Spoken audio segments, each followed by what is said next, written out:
Hello મિત્રો, progress કિચનમાં આપનું સ્વાગત છે।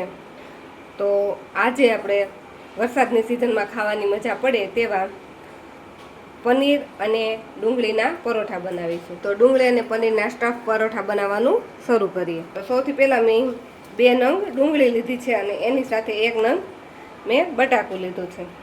તો આ બંનેને આપણે પહેલાં અલગ અલગ છીણી લેવાનું। કાંદા અને બટાકાને બંનેને આપણે આ રીતે છીણી લીધું છે અને તેમાંથી જે વધારાનું પાણી હોય તે પણ નીચોવી અને કાઢી લીધું છે। તો એક બાઉલમાં આપણે હવે આ બટાકા અને ડુંગળીને જે છીણેલી છે તેને લઈ લઈશું। તેમાં એક મીડિયમ સાઇઝનું આપણે એકદમ ઝીણું ઝીણું સમારેલું મરચું નાખીશું। અડધો ઇંચ જેટલું આદુના આ રીતે છીણીને નાખીશું। થોડાક લીલા ધાણા નાખીશું। હવે આપણે આમાં સ્વાદ પ્રમાણે બધા મસાલા કરી લઈશું। તો તેમાં આપણે સ્વાદ પ્રમાણે મીઠું નાખીશું, 1 ચમચી લાલ મરચું પાવડર નાખીશું।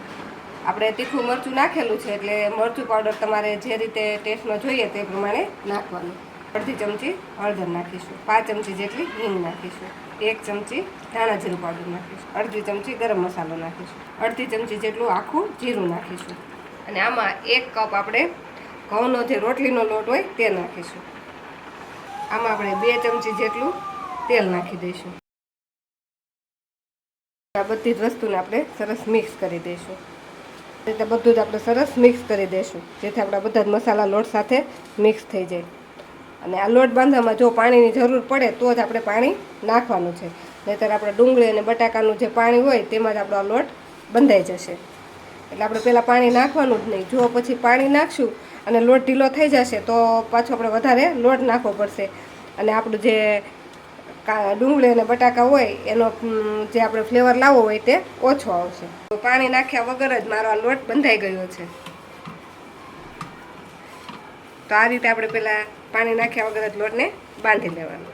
જો આ રીતે સરસ આપણે રોટલીનો હોય તેનાથી થોડો કઠણ એવો લોટ બાંધી લેવાનો। તો આપણે 2 ડુંગળી અને 1 બટાકું હશે તેની સાથે આપણે 1 કપ લોટથી આ સરસ લોટ બંધાઈ જશે। હવે આ લોટને થોડોક આપણે તેલવાળો કરી લઈશું। આ લોટને તેલવાળો કરી આપણે થોડીક વાર માટે રહેવા દઈશું, ત્યાં સુધીમાં આપણે પનીરનું સ્ટફિંગ બનાવી લઈશું। તો આપણે અહીંયા 100 ગ્રામ પનીર લીધું છે તેને પણ આપણે આ રીતે ખમણીની મદદથી ખમણી લઈશું। પનીરની અંદર આપણે અડધી ચમચી જેટલા ચીલી ફ્લેક્સ નાખીશું, અડધી ચમચી જેટલો આપણે ચાટ મસાલો નાખીશું જેથી આપણું પનીર હોય તે ટેસ્ટમાં મોળું ન લાગે। થોડાક લીલા ધાણા નાખીશું। બધી જ વસ્તુને સરસ આપણે મિક્સ કરી દઈશું। આપણું આ પનીરનું સ્ટફિંગ બનીને રેડી થઈ ગયું છે। જો પનીર સાથે તમારે ચીઝ નાખવું હોય તો ચીઝ પણ તમે નાખી શકો। તો આપણું સ્ટફિંગ પણ બનીને રેડી છે અને આપણો લોટ પણ બંધાઈને રેડી છે। તો હવે આમાંથી આપણે પરોઠા બનાવીશું। તો પરોઠું બનાવવા માટે આપણે આ જેટલો લોટ બાંધેલો છે તેમાંથી આપણે 3 મોટા લુવા કરી લઈશું, કેમ કે આપણે સ્ટફિંગવાળા પરોઠા બનાવવાના છે એટલે આપણે લોટ વધારે પ્રમાણમાં જ જોઈશે। તો આ રીતે મોટી સાઈઝના 3 લુવા કરી લઈશું। આ રીતે લોટને આપણે આ લુવો છે તેને આપણે કોરા લોટમાં આ રીતે બોળી દઈશું અને આમાંથી આપણે આને થોડુંક એવું આપણે વણી લઈશું। વણવું ના હોય અને હાથની મદદથી જ ખાલી આપણે એમને ગોળ બનાવી અને તેની વચ્ચે સ્ટફિંગ બનાવીને પણ મૂકી શકીએ। તો આ રીતે આટલું થોડુંક અમથું વણી લેવાનું, પછી તેને આ રીતે હાથમાં રાખી તેમાં આપણે જે સ્ટફિંગ પનીરનું બનાવેલું છે તે રાખી દઈશું અને હાથની મદદથી આ રીતે તેને આપણે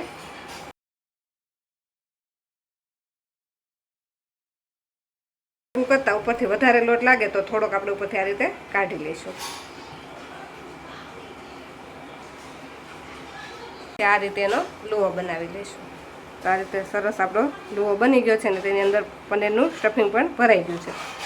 હવે ફરીથી આને થોડોક આપણે લોટ લગાવી લઈશું। આ રીતે થોડોક એના પર લોટ લગાવી અને એકદમ હળવા હાથે આપણે આને વણી લઈશું। તો એકદમ આ રીતે હળવા હાથે આપણે વણવાનું છે। આ રીતે એને ગોળ ગોળ વણવાનું, નહીંતર વચ્ચેથી બધું સ્ટફિંગ અલગ થઈ જશે।